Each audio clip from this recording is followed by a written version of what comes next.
그리스도께서 지신 십자가는 하나님께서 바로 우리 죄인들에게 자기 자신을 주시는 그 방식이라고 할 수가 있습니다. 그러니까 하나님께서 자신을 우리에게 주시는 그 결정체가 바로 십자가인 것입니다. 요한복음 6장 53절에서 주님은 진실로 진실로 너희에게 이르노니 인자의 살을 먹지 아니하고 인자의 피를 마시지 아니하면 너희 속에 생명이 없느니라 이렇게 말씀했습니다. 그리고 바로 다음 54절에서는 내 살을 먹고 내 피를 마시는 자는 영생을 가졌고 마지막 날에 내가 그를 다시 살릴 것이다 라고 이렇게 말씀을 하셨습니다. 또한 56절에서도 내 살을 먹고 내 피를 마시는 자는 내 안에 거하고 나도 그의 안에 거할 것이다. 그러니까 여기서 예수님이 계속 말씀하신 내 살과 내 피를 먹고 마시는 것, 이것이 중요한 것이죠. 그러면 예수님께서 이렇게 자기 자신을 우리에게 주실 때 살과 피를 주심으로써 우리가 이런 하나님의 구원의 은혜들을 누리게 하셨다는 것이죠. 이런 하나님의 구원의 은혜, 예수 그리스도의 살과 피를 우리가 어떻게 받아 먹을 수가 있습니까? 그것은 먼저 예수께서 십자가에서 자기 자신을 우리에게 주심으로써 우리가 이제 그리스도의 살과 피를 먹을 수가 있게 된 것입니다. 하나님의 아들께서 성부 하나님의 뜻을 따라서 자신을 십자가의 희생 제물로 드리심으로써 하나님의 공의와 하나님의 심판, 그리고 그분의 진노, 저주, 또 모든 형벌을 담당하심으로써 우리를 향한 하나님의 모든 율법의 형벌을 자신이 모두 다 짊어지신 것이 바로 그리스도의 십자가인 것입니다. 믿으시기 바랍니다. 이 사실을 굳게 믿으면 여러분들의 모든 문제가 거기에서 다 해결이 되는 거예요. 율법으로 말미암는 하나님의 진노와 저주와 형벌이 여러분들의 모든 삶에 마치 가시 울타리처럼 둘러치고 있다면 여러분들에게 오는 모든 좋은 것들을 여러분들의 모든 죄 때문에 다 막히는 거예요. 그런데 예수의 십자가가 그 모든 가시 울타리 같은 죄악들을 다 걷어내고 다 해소하고 하나님께로부터 오는 진노와 저주와 형벌들도 모두 다 해소시키고 이제부터 예수 그리스도로 말미암는 하나님의 구원의 은혜와 복이 이제는 다 임하게 되었다. 그 말인 것이죠. 그뿐만 아니라 하나님과 원수되었던 여러분들을 그리스도께서 십자가로 다 제거하고 이제는 가로막혔던 모든 담이 십자가로 말미암아 다 제거되어서 이제는 하나님과 원수된 관계가 아니라 하나님과 화목하게 되었다. 이 얼마나 복된 소식입니까? 오늘날도 이 복음을 알지 못해서 여전히 신에 대한 두려움, 신에 대한 그런 무서움을 가지고 살아가는 사람들이 얼마나 많습니까? 무엇보다 사망에 매여서 죄의 종로로 다면서 사망의 두려움 속에서 살아가는 사람들이 이 세상의 대부분 아닙니까? 얼마나 많은 사람들이 죽기를 두려워합니까? 하지만 그 죽음조차도 그리스도는 십자가로 우리의 죽음을 죽였다. 대단한 표현 아닙니까? 우리의 죽음조차도 예수의 죽으심으로 그 십자가가 우리의 죽음을 죽였다는 거예요. 죽음을 죽였으니까 더 이상 우리에게는 사망이 없는 것이죠. 믿으시기 바랍니다. 이거를 믿어야 경건의 능력이 나오는 거예요. 믿음의 능력이 이걸 믿어야 나오는 거예요. 여러분들의 모든 삶에 믿음의 복이 임할 때 바로 이런 것이 그 중심에 있는 것입니다. 그래서 우리가 성찬식을 행하는 것도 이처럼 십자가에서 자신을 하나님께 드리신 그분의 모든 살과 피를 먹는 그 의식이 되는 거예요. 우리가 성찬식을 통해서 십자가에서 자신을 우리에게 주신 예수 그리스도의 살과 피를 먹고 마시는 것이요, 세례를 받음으로써 그의 죽으심과 합하여 그리스도와 연합하게 되는 것입니다. 그리스도와 연합을 하게 되면 예수 그리스도께서 십자가에서 못 박혀 죽으신 것처럼 예수를 믿음으로 세례받는 여러분들도 그리스도와 함께 십자가에 못 박히게 되는 것입니다. 믿으시기 바랍니다. 이게 기독교예요. 이게 그리스도교인 거예요. 내가 그리스도와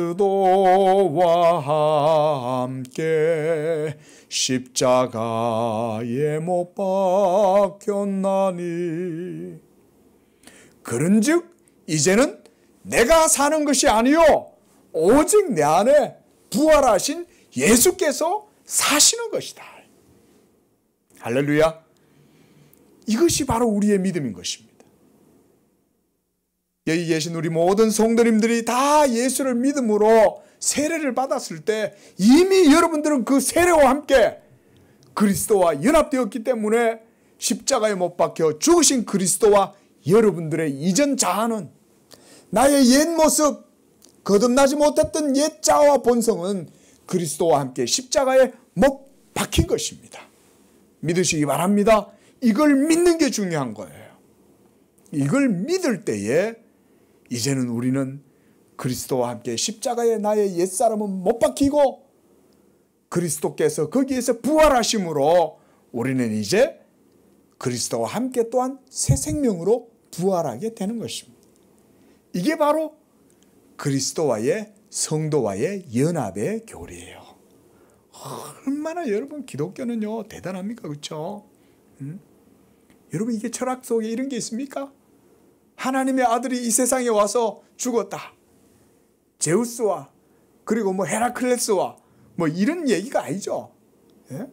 살아계신 하나님의 영원한 말씀이 육신이 되고 육을 취하심으로써 우리를 위한 하나님의 어린 양이 되셔서 십자가에서 자기를 들이시고, 그래서 그를 믿는 자들은 십자가에 못 박히신 그리스도와 함께 연합이 되어서 그를 믿는 그도 그와 함께 십자가에 못 박히는 거예요. 그러므로 사도 바울은 이런 예수 그리스도의 십자가의 교리를 설명하면서 누구든지 그를 믿는 자는 그와 합하여 한 몸이 되었고 그의 십자가의 죽으심과 함께 그와 함께 못 박혔고, 그러므로 그리스도의 십자가에서 하나님의 모든 율법의 증서가 도말되었다. 이게 정말 이게 복음인 거예요. 이게 복음인 거예요. 여러분들을 향하여 쏘고 정죄하고 진노하고 심판하는 하나님의 모든 율법의 증서, 모든 율법 조문이 십자가에서 그리스도와 함께 싹 다 도말되었다. 이런 데서 우리가 감사할 수 있는 것입니다.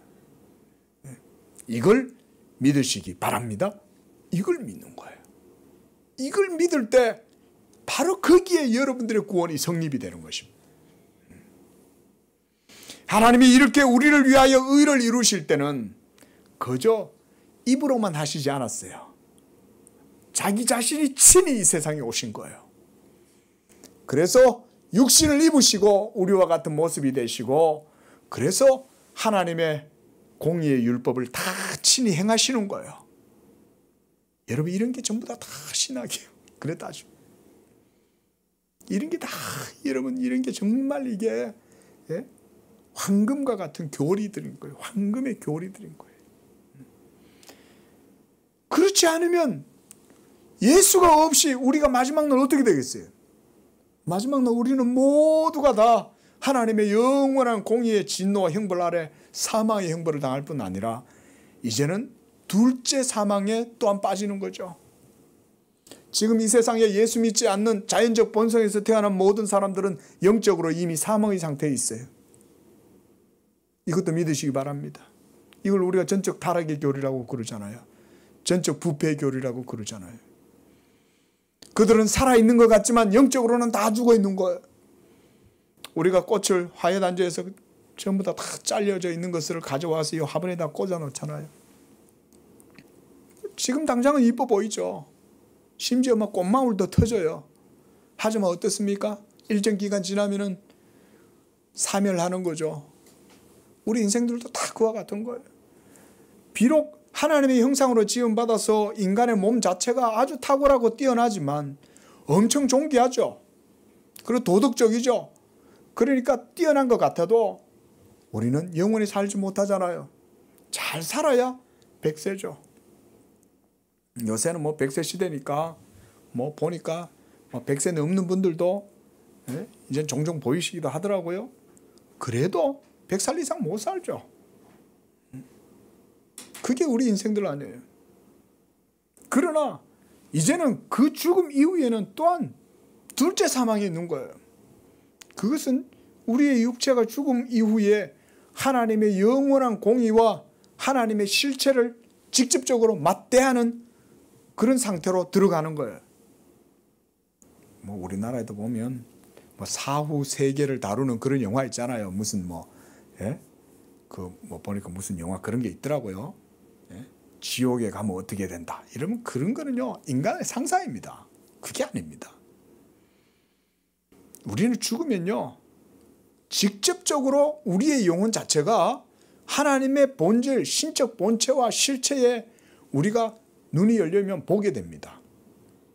그러면 여러분 어떻게 되겠어요? 그 하나님의 신적인 본질, 실체를 맞대했을 때 그 거룩하고 영광스러운 하나님께 직접적으로 딱 맞닿았을 때 하나님 그분 자신의 판단이 즉시로 이루어질 거 아니에요. 그렇죠? 어미하신 하나님의 그 현존하심을 직접적으로 맞대했을 때 이사야가 그랬잖아요. 여호와의 영광을 보고 이사야가 그 자리에서 꼬꾸라들이잖아요. 그렇죠? 꼬꾸라져 가지고는 화로다 나여 망하게 되었도다. 그러죠. 그 이사야조차도 화로다 나여 망하게 되었도다. 하나님의 임재를 접하면 그렇게 되는 거예요. 여러분 우리 자연적 본성으로 태어난 사람들이 모두 다 사망을 겪게 되면요, 어디 구천을 떠돌지 않죠. 그대로 하나님의 현존하심을 직접적으로 마주 대합니다. 우리의 영혼이. 그러면요, 우리의 영혼은 어마어마하게 무서운 거예요. 온 우주 만물을 창조하신 그 하나님의 현존을 그 자리에서 직접 마주 대한다고 상상을 해보세요. 모세가 시내산에서 그렇게 간접적으로 하나님을 체험해도 시내산이 다 불타버릴 정도인데 그 살아계신 하나님을 직접적으로 대하면, 그래 하나님이 무엇보다 이렇게 대하면 가만히 있겠어요? 그러면 죽은 사람이 이게 뭐지 이러고 쑥 하고 그걸 찔러보겠어요? 그런 상태가 아니에요.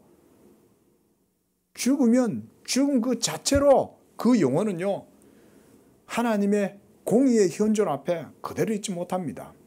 그대로 지옥으로 갑니다.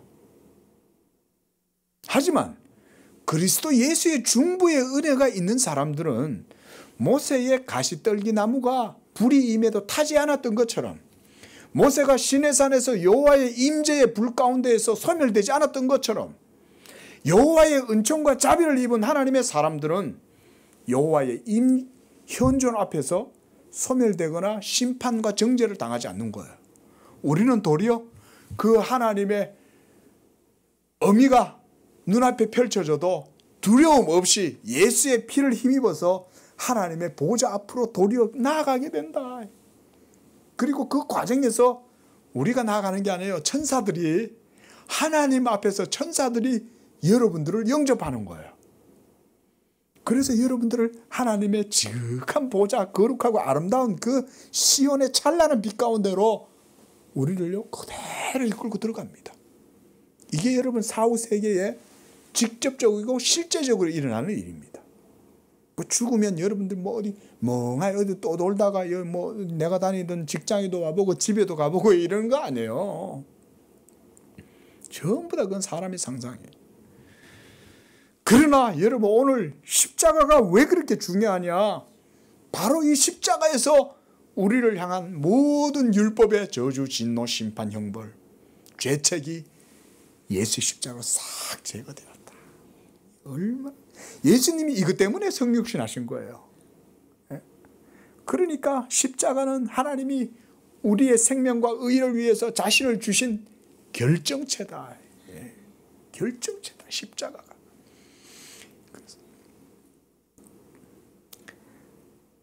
그러므로 그리스도께서 달려 죽으신 그 십자가를 통해서 우리를 향하신 하나님의 모든 율법의 공의가 완전하게 이것을 그래서 만족된다. 우리가 문병호 교수님이 이 용어를 우리가 물음이다 이렇게 했습니다. 우리도 한번 따라해 봅시다. 신학 공부는 아니지만 우리가 한번 그리스도의 물음, 아주 좋은 용어입니다. 그렇죠? 이걸 이제 우리가 영어에서는 만족이라는 표현으로 satisfaction이라고 그래요. 우리가 신학에서는 라틴어로 satisfactio 이렇게 말을 합니다. 그리스도의 물음이다. 여러분들을 대신해서 그리스도께서 하나님께 모든 죄값을 물어주었다 이 말인 거예요. 물어주었다. 그리고 그리스도의 그 의를 또한 우리에게 또한 물려주었다 이런 의미도 돼요. 유언적 의미는 물려주는 거잖아요. 유언은 아버지가 돌아가시면 그 아들에게 자기의 모든 언약의 그 자기의 산업을 아들에게 유업으로 주잖아요. 물려준다 그런 의미도 있습니다. 그 속에 그런 의미로 이제 신학적으로 이런 용어를 그렇게 규정을 하신 것 같아요. 명명을 그리스도의 물음이다. 아주 참 조직 신학자다우신 그런 생각입니다. 자, 그래서 이렇게 그리스도로 말미암아 완전히 하나님의 모든 율법이 만족이 되었고 물음이 되었기 때문에 더 이상 예수 그리스도를 믿는 자들에게는 결코 정죄함이 없다. 이제는 그리스도 예수 안에 있는 자들에게는 결코 정죄함이 없나니 권사님 2절이 뭐예요? 이는 그리스도 예수 안에 있는 생명의 성령의 법이 그 다음 죄와 사망의 법에서 너를 해방하였다. 이거는 우리 다 외우세요. 다시 또 외우세요. 죽을 때까지 이걸 외우는 거예요. 임종하는 그 순간에도 이거를 외우는 거예요. 임종하는 그 순간에도 그리스도 예수 안에 있는 자들에게는 결코 정죄함이 없다. 나는 부족하여도 영접하실 터이니 나는 부족하지만 내가 비록 내 몸이 쇠하여 이제 죽을 때가 되었어. 그러나 내 안에 계시는 그의 영으로 말미암아 죽을 내 몸도 다시금 그리스도와 함께 살리실 것이다. 그리고 장차 새하늘과 새 땅이 임할 때 나는 하나님의 영원한 보좌 앞으로 인도함을 받을 것이요 나아갈 것이다. 죽는 즉시 천국 갑니다. 여러분 걱정하지 마세요. 죽는 즉시 어디 떠돌고 이런 거 없습니다. 코마 상태 속에서 막 이렇게 있고 그런 거 아니에요.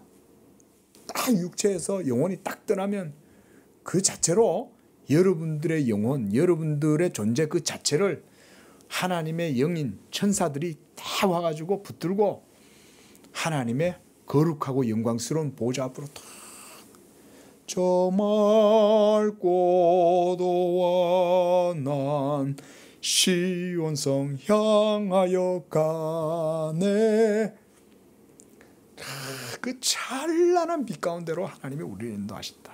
얼마나 감사합니다. 지금 주님이 이런 것을 기쁨으로 바라보고 계신 거예요. 내가 비록 고통스럽고 괴로워서 이거 앉으면 안 되냐 하나님께 이렇게 투정도 한번 해봤지만 그러나 십자가의 부끄러움보다 더 큰 즐거움이 내게는 있다. 내가 이 일을 이루면 나를 믿는 모든 하나님의 자녀들이 하나님의 의로운 보좌 앞으로 담대하게 나아가게 될 것이다. 율법의 모든 의가 예수 십자가에서 완전한 만족과 이런 물음이 됨으로써 우리 죄인들을 향한 하나님의 진노와 저주와 심판이 모두 도발되었어요. 그래서 로마서 8장 2절에서 생명의 성령의 법이라고 하는 말은 하나님의 율법의 완전한 공의가 그리스도의 희생을 통하여 완전하게 만족됐다 그 말인 거예요. 예? 만족. 그리고 이 satisfaction, 이 물음을 통해 가지고 그리스도의 이 의로 말미암아 이제 예수 믿는 자들은 누구든지 하나님의 은총과 자비와 사랑을 얼마든지 누릴 수 있다. 이게 복음이다. 그러니까 모든 복음의 총화는 어디에 다 녹여져 있어요? 예수의 십자가에 다 녹아져 있는 거예요. 그러니까 당연히 십자가는 기독교의 아이콘이 되는 거예요. 그렇죠? 예. 결정체니까. 로마 시대의 십자가 형벌에 대한 고증에 의하면요, 이 사형수는 이 파티블룸이라고 하는 이 큰 나무 덩어리를 메고 간다고 그럽니다. 우리가 보통 영화에서 보게 되는 예수님이 이렇게 십자가를 지고 가는 그런 것은요, 실제로 그런 것은 아니라고 합니다. 그게 아니라 이 스티페스라고 하는 십자가 이제 종으로 되어 있는 이 기둥, 딱 그것은 이미 박혀 있대요. 거기다 박아놓고 이제 이 파티블룸이라고 하는 이 큰 나무를 이제 거기서부터 지고 간대요. 근데 그 전에 먼저 그리스도는 이미 빌라도의 관정에서 이 채찍을 엄청나게 맞고 살이 거의 뭐 근육이 다 찢어지고 그래서 뼈까지 튀어나올 정도로 이미 그렇게 순환을 당한대요. 그리고 가시관도 거기서 벌써 쓰잖아요. 그죠? 그래서 가시관을 쓰고 채찍에 맞아서 등골이 다 파일 정도로. 혹시 영화 멜 깁슨이 감독을 하고 했던 그 멜 깁슨의 그 패션 오브 크라이스트라는 영화 좀 나온 지 꽤 됐어요. 이 멜 깁슨이라는 사람이 로마 교회의 아주 독실한 신자라고 해요. 가톨릭 신자랍니다. 아주 독실하대요, 이 사람이. 그래서 심지어 로마 가톨릭 이제 교회를 향해 가지고도 쓴소리도 할 정도로 상당히 뭐 그런 사람이라고 합니다. 그런데 이 사람이 패션 오브 크라이스트라는 영화를 만들었는데요. 그래서 예전에 청년부 사역을 할 때 제가 청년들하고 이걸 한번 봤어요. 그리스도의 순환이라고 하는 제목이니까 도대체 어떻게 만들었나. 뭐 아주 적나라하고 리얼하게 그 그리스도의 순환을 아주 잘 묘사를 한 것 같아요. 제가 볼 때는. 그 채찍의 끝에 여러분 쇠구슬이나 이 쇠가 이렇게 딱 달려 있습니다. 그러니까 이걸 맞으면 그냥 쫙 그러고 아픈 정도가 아닌 거예요. 이게. 피부 자체를 뚫고 들어가는 거예요. 그러니까 벌써 예수님은 거기에서 거의 대부분의 생명의 능력을 거기서 다 소진했다고도 볼 수가 있는 거예요. 피를 얼마나 많이 흘렸겠어요. 살도 다 찢어졌으니까. 나중에 뭐 꼭 안 마셔도 되고 그냥 한번 그 그리스도께서 제가 그걸 보면서 한 가지 느낀 것은 이제 너무 사실적으로 묘사를 해놓으니까 아주 잔인한 거예요. 자극적이고 그래서 어린아이들은 보기가 쉽지는 않을 것 같아요. 네. 근데 그걸 보면 좀 아쉬운 점이 하나 있습니다. 이분이 가톨릭 이제 교도다 보니까 그리스도의 순환 그 자체를 묘사하는 것은 나름대로 이래 좀 잘했다고 생각이 되는데 그 그리스도의 죽으심의 그 영적이고 신앙적인 교훈은 전혀 언급이 안 돼 있어요. 그런 면에서 역시 가톨릭 교도답다 이런 생각을 하게 됐습니다. 그걸 보면서. 왜냐하면 가톨릭은 그리스도의 순종 그리고 그리스도의 고난 이런 것의 신학적 의미를 만약 제가 영화를 그걸 만든다 그러면 그 부분도 있겠지만 어찌하든지 그리스도로 말미암아 우리의 영혼이 자유하게 되고 하나님의 그리스도의 그 고난이 바로 우리를 위한 의를 만드시는 거잖아요. 그런 것들을 좀 이렇게 부각을 했을 텐데 그분은 그런 게 없어요. 그런 게 그렇게 따지면 그게 이제 한계라고도 할 수가 있습니다. 자, 어쨌든 지금 예수님께서 17절에 보면 자기의 십자가를 지고 간다 그랬어요. 이 말씀도 우리가 유의해서 보는 거예요. 자기의 십자가를 지고 간다. 그것은 예수님 자신에게 하나님 아버지께서 미워주신 거잖아요. 그러니까 여기서도 자기의 십자가. 그리고 해골이라 하는 곳, 이것이 바로 사형대가 있는 곳이죠. 예루살렘에는 이런 사형장을 만들 수가 없어요. 기본적으로 이거는 이스라엘의 종교와도 맞지가 않는 거예요. 그러니까 해골이라고 하는 곳, 한마디로 저주가 있고 사망에 있는 그런 곳에다가 이걸 만들어 놓은 거예요. 그렇게 해서 그것으로 예수님이 이것을 짊어지고 가시는 거예요. 그리고 거기서 예수를 십자가에 못 박을 때 다른 두 사람도 그와 함께 좌우편에 못 박혔다 그랬습니다. 여러분, 그 고증에 의하면 이 십자가는요, 최소한 요즘 말하는 우리가 일반적인 목공들이 쓰는 그런 못이 아닌 거예요. 이 못은 한마디로 대장간에서 막 두들겨 둔탁하게 만든 쇠못이고, 그리고 그 길이가 최소 10cm에서 15cm 이런 정도가 된다고 그래요. 그래서 이제 19절에 보면 빌라도가 패를 써서 십자가에 붙이니 나사렛 예수 유대인의 왕이다 라고 하면서 이 빌라도가 여기에서 역사적 증인의 역할을 아주 톡톡하게 해내고 있습니다. 빌라도가 왜 여기에 등장을 했을까요?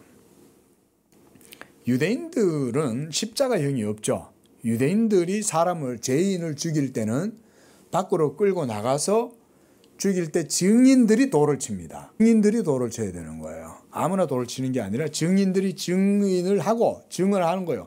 그래서 사도 바울 같은 경우도 예수 믿는 사람들한테 스테반을 잡아가지고 할 때 사도 바울이 옆에서 증인을 서는 거예요. 청년 사울이 스테반이 순교할 당시에 옆에서 사람들이 돌로 치잖아요, 스테반을. 그럴 때 사울이 옆에서 증인이 된 거죠. 그러니까 유대교에는 십자가형이 없어요. 이 십자가형은 로마의 사형제도인 거예요. 그런데 하나님의 섭리가 이 로마의 시대 때 그리스도가 죽게 하심으로써 십자가에서 죽게 하신 거예요. 이게 하나님의 섭리였던 거예요. 그래서 유대인들에 의해서 죽는 게 아니라 로마의 총독인 빌라도에 의해서 죽임을 당하게 하심으로써 예수를 십자가에 못 박아 죽게 하시고 그 십자가에서 하나님 앞에서 우리를 위한 희생의 제물이 되게 하신 거예요. 그래서 이 십자가를 자세하게 들여다보면 끔찍해요. 이게 말로 표현하면 들으면 막 소름이 끼칠 정도인 거예요. 너무너무 잔인한 거예요, 이 십자가가. 그래서 저도 이 말씀을 준비하면서 십자가에 대해서 다시 한번 쭉 보다 보니까 너무 잔혹하고 너무 끔찍해서 십자가에 달린 자는 하나님의 저주를 받았다라고 할 정도로 잔혹한 거예요, 이게. 보통 형벌이 아닌 거예요. 그래서 여기에 달려 있으면은 이미 십자가에 못 박히기 전에 벌써 그 사람은 거의 혼이 다 나간 상태가 되는 거예요. 온 몸이 채찍을 맞아가지고 싸그리 다 그냥 뼈가 튀어나올 정도로 맞으니까. 그러니까 구레네 시몬이, 그렇죠? 구레네 시몬이 그 예수님이 그 나무 막대 이 덩어리를 못 들고 가는 거예요. 무게가 얼마나 무거웠겠어요. 최소 30kg 정도 안 됐을까요? 최소 30kg는 넘겠죠. 얼마나 그 나무가 무겁겠어요. 그 나무 뚱치를 들고는 가는데, 그러니까 그걸 들고 가실 수가 없을 정도로 기진맥진하니까 구레네 시몬이 옆에 있다가 엉겹결에 그냥 미워가지고 가는 거죠. 그 정도로 힘드셨던 거예요, 주님이. 그리고 그 달려있으면은요, 보통 한 6시간 정도 매달려 있는답니다. 예수님은 조금 일찍 죽으신 거예요. 그만큼 힘들었던 거예요. 피를 많이 흘렸으니까 빨리 돌아가시는 거죠. 근데 강도들은, 양 옆에 달려있는 강도들은요, 예수님이 돌아가셨을 때 그 이후까지 살아 있었어요. 그래가지고 그 강도들은 일부러 창을 찔러서 죽이는 거예요. 안 죽으니까. 야, 빨리 죽어! 이러면서 안 죽으니까 창으로 갖다 로마 군병들이 창으로 배를 찔러가지고 죽이는 거예요. 일부러. 안 죽으니까.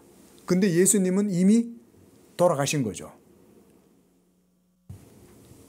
우리를 위한 하나님 앞에서 희생 번제물이 되기 위해서 예수님이 온몸을 다 찢은 거예요.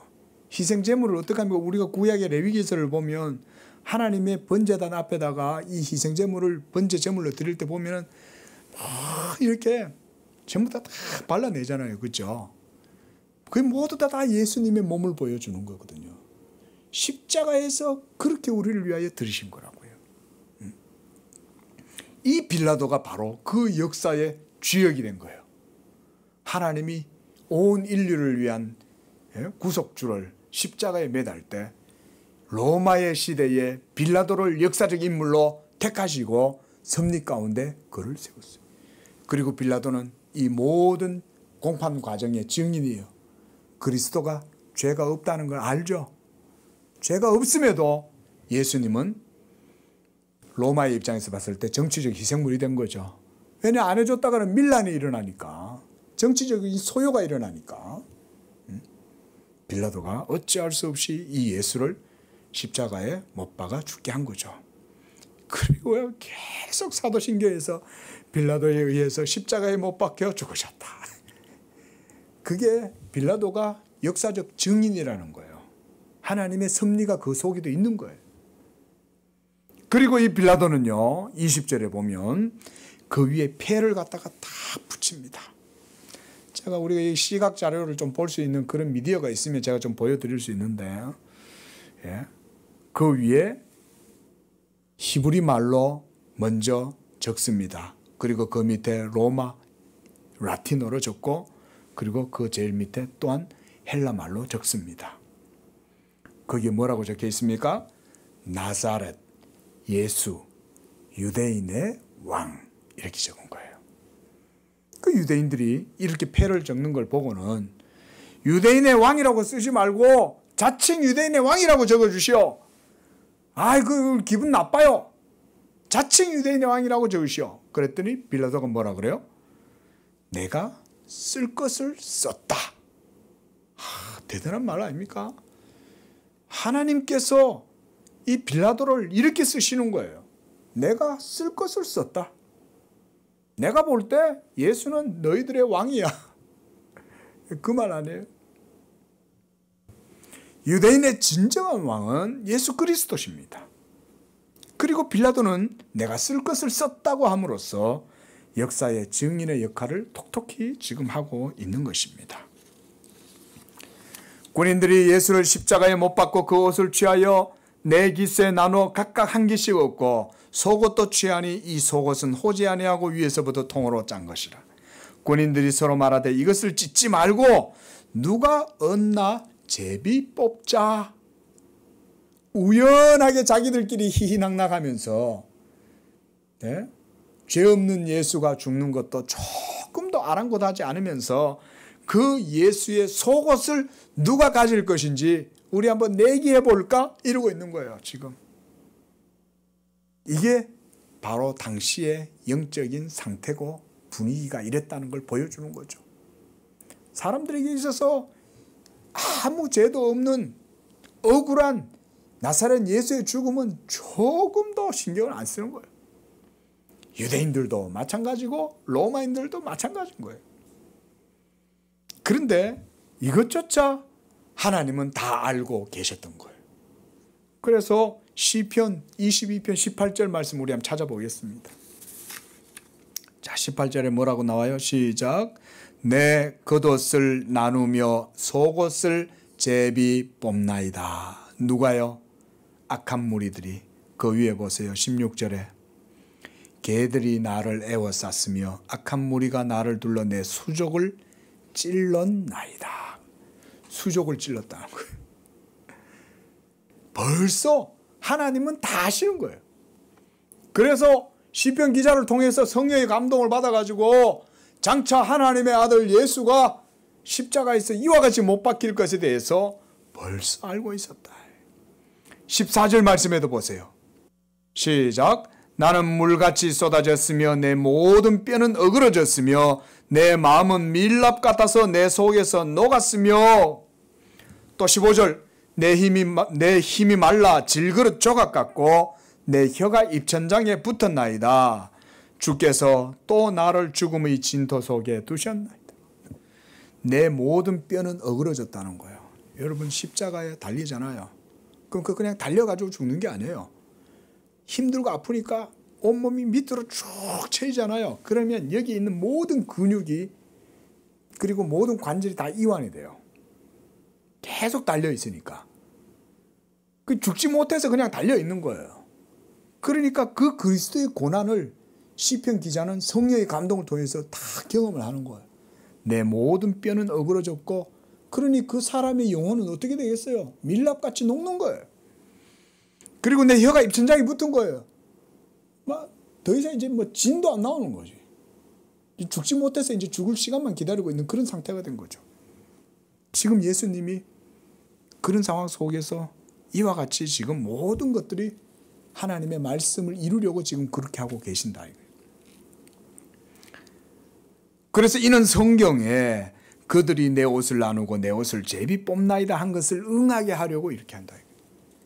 하나님의 모든 진리는 성경에 기록된 말씀대로 이루어지는 줄로 믿으시기 바랍니다.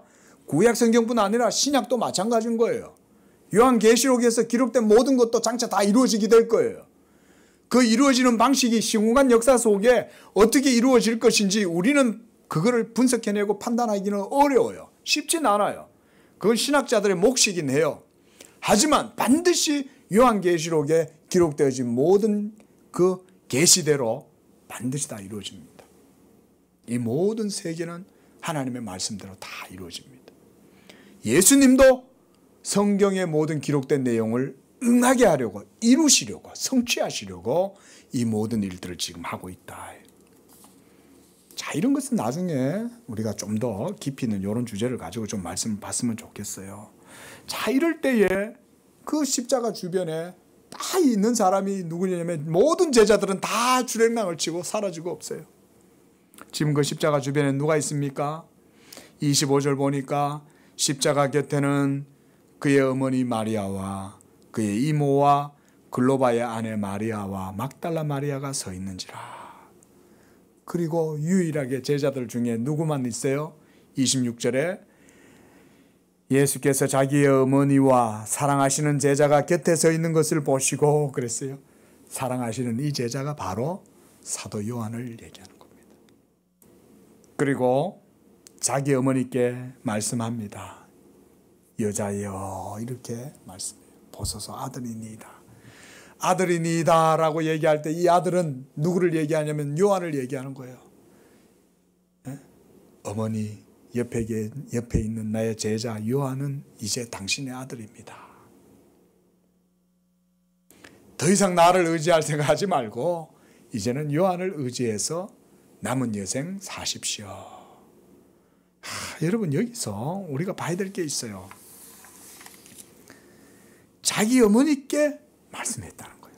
첫째로 이것은 예수 그리스도께서 사람의 아들인 것을 스스로 인정하시는 거잖아요.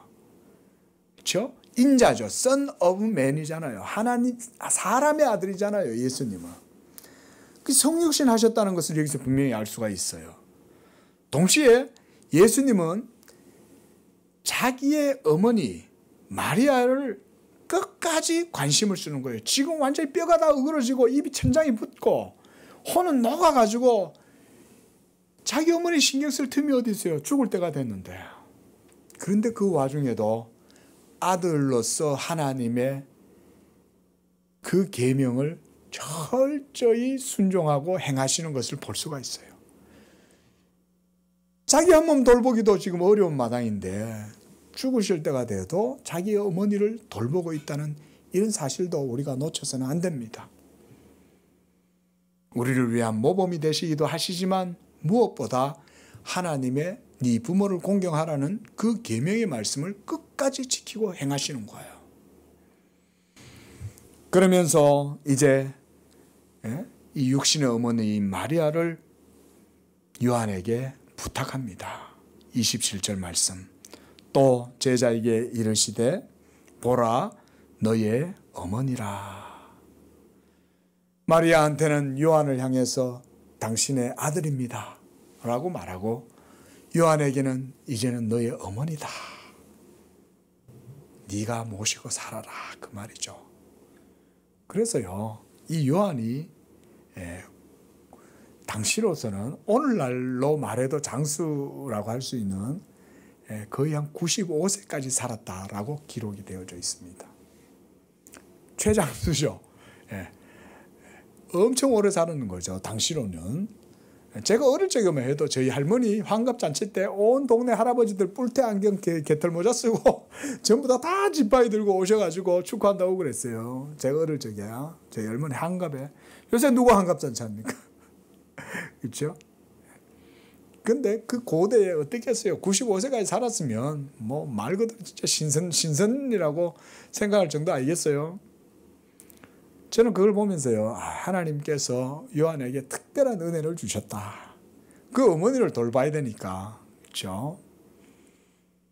그리고 그 어머니를 잘 돌보니까 요한도 장수를 하는 거죠. 하나님의 섭리가 있었겠죠.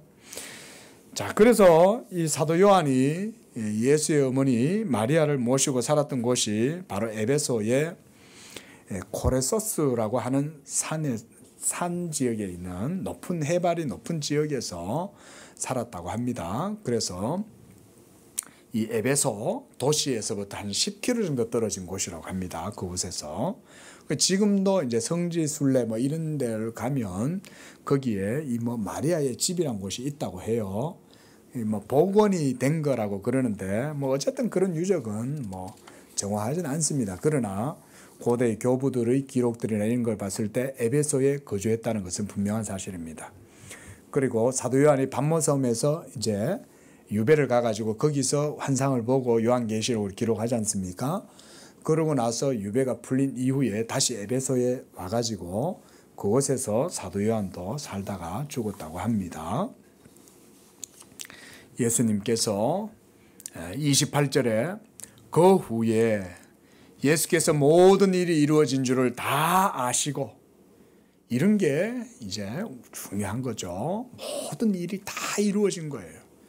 예수께서 이 땅에 오셔서 철저히 하나님의 모든 율법의 의를 이루셨다.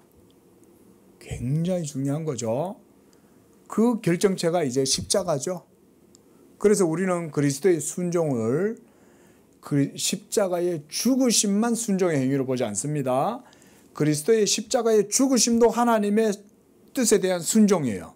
하지만 예수님이 성육신 하셔서 마리아의 몸에 사람의 몸을 취하신 그 순간부터 우리는 그리스도의 순종의 과정으로 봅니다. 그래서 나신 것도 순종이요, 사시는 것도 순종이요, 그리고 모든 사역의 기간 3년 기간 동안도 순종이요, 그리고 마지막 십자가에 못 박혀 죽으시고 순환을 당하시는 그것도 순종으로 봅니다. 모든 게 다 하나님 아버지의 작정하심이 있었기 때문에 그것을 다 이루시는 거죠. 그거를 여기서 뭐라고 표현하냐? 모든 일이 이제 이미 드디어 이루어진 줄을 아시고, 그 얘기예요. 그래서 이제 마지막 정점을 찍으시는 거예요. 그래서 이 말이에요. 그래서 성경을 끝까지 이루시려고 마지막 하신 것이 뭐였어요? 내가 목마르다.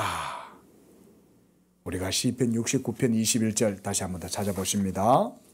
자, 시작. 그들이 쓸개를 나의 음식물로 주며 목마를 때에는 초를 마시게 하였사오니. 시편 69편 21절 말씀이에요. 내가 목마르다. 왜 예수님이 이 말씀 하셨을까요? 이 시편에 기록된 이 말씀이 이루어지도록 하시려고 내가 목마르다 그랬다는 거예요. 이 말을 듣고 로마의 군병들이 29절에 보니까 거기 신포도주가 가득히 담긴 그릇이 있는지라 사람들이 신포도주를 적신 해면을 우슬초에 메어 예수의 입에 대니 예수님은 이것까지도 행하시는 거예요. 지금 목이 말라 죽겠는데 소금을 먹이면 되겠어요? 그러니까 이게 지금 뭐냐면 해면에 적셨다는 얘기는 쓸개즙을 탄 식초인 거예요. 그러니까 식초만 해도 이게 독할 텐데 거기에다가 쓸개즙을 타가지고 주는 거야.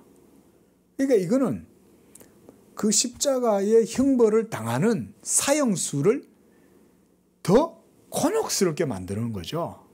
예?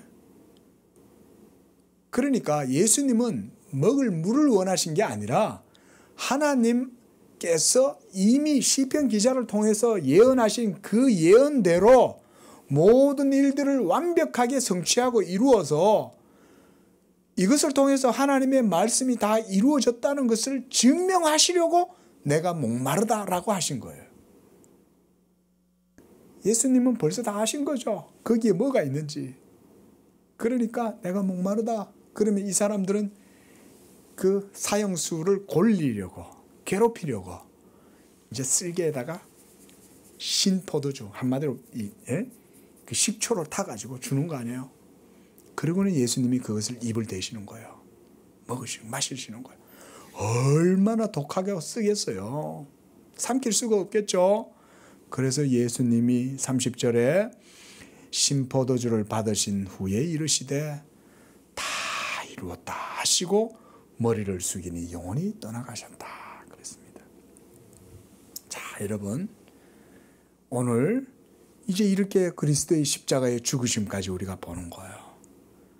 제가 앞에서 말씀드렸듯이 이 십자가는 바로 여러분들을 위한 우리의 생명과 우리의 의를 위한 예수님의 희생 제사인 거예요. 그리고 하나님의 모든 뜻은 자기의 아들이 십자가에서 저주를 받고 형벌을 받고 진노를 받아서 십자가에서 죽는 거예요. 이게 하나님 아버지의 뜻인 거예요. 그래서 하나님 아버지께서 아들이 아버지여 이 잔을 내게서 비껴가게 하실 수 있으면 비껴가게 해 주십시오. 아들이 그렇게 하나님 아버지께 기도한 거죠. 그러나 하나님 아버지가 그걸 응답해 주셨어요?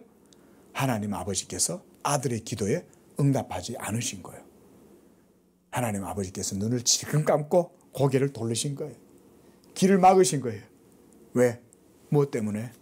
바로 여러분들의 죄를 위하여 하나님 아버지도 자기의 아들이 십자가에 고난당하시기를 원하셨던 거예요. 그리고 그 아버지의 뜻을 아시기 때문에 아들은 십자가를 모두 지시되 끝까지 하나님의 모든 말씀을 이루시려고 하시는 거예요. 그게 아버지 하나님의 뜻이었기 때문에 이것이 바로 성경을 응하게 하려 합니다. 그 말씀. 그래서 예수님이 마지막 날 마지막에 최후에 외치신 말씀이 한 말씀 따라 보겠습니다. 다 이루었다. 다 이루었다. 뭘 다 이루었다는 걸까요? 하나님의 모든 뜻을 율법의 모든 뜻을 다 이루었다. 율법의 요구가 다 만족되었다. 무름이 되었다. 그 말씀을 하신 것입니다. 우리를 위한 이 그리스도의 대속의 은혜, 하나님의 어린 양 예수 그리스도 그 십자가의 은혜를 여러분들이 항상 마음으로 믿고 그 믿음 가운데 그리스도께서 나를 위한 모든 의를 십자가에서 다 이루었으므로 내가 그리스도와 함께 십자가에 못 박혔고 이제는 내가 그리스도와 함께 죽었고 그리스도께서 다시 살리심을 받으신 것처럼 하나님께서 마지막 날 우리도 예수 믿는 여러분들도 모두가 다시 살리시고 그래서 하나님의 영원한 그 심판의 장에서 여러분들을 의롭다고 하시고 예수의 의로 여러분들을 모두 다 의롭다고 하고 천국으로 인도하시는 줄로 믿으시기를 바랍니다. 기도하겠습니다. 하나님 아버지, 십자가의 그 하나님의 사랑의 완전한 결정체가 십자가를 통하여서 모두 다 드러나고, 하나님의 아들 예수께서 그 십자가에서 우리를 위한 모든 의를 행하시되 끝까지 하나님의 말씀대로 모두 이루시고, 그 마지막 외침은 다 이루었다 였습니다. 이 모든 의를 다 이루심으로 말미암아 이제 우리를 향한 하나님의 모든 율법의 진노와 저주가 십자가에서 다 도말된 줄로 믿습니다. 예수 믿는 우리 성도들, 이제 그리스도와 함께 십자가에 못 박힌 것을 고백하게 하시고, 예수 믿을 때에 우리도 또한 그와 함께 다시 살리심을 받았다는 사실을 믿고, 이제는 복음의 자유함 안에서 이제는 결코 정죄함이 없는 그리스도 예수와 함께 그 안에서 다시 살리심을 받아 영적 새 생명을 살고, 영적인 삶으로 하나님과 함께 기뻐하고 하나님께 영광을 돌리는 복된 믿음의 삶을 살아갈 수 있도록 우리 모든 성도들의 믿음 위에 은혜를 더하여 주시옵소서. 늘 성령의 은혜 가운데에서 하나님의 율법의 요구가 이루어지는 복된 믿음의 삶을 살아갈 수 있도록 축복하여 주시옵소서. 거룩하신 예수님의 이름으로 기도합니다. 아멘.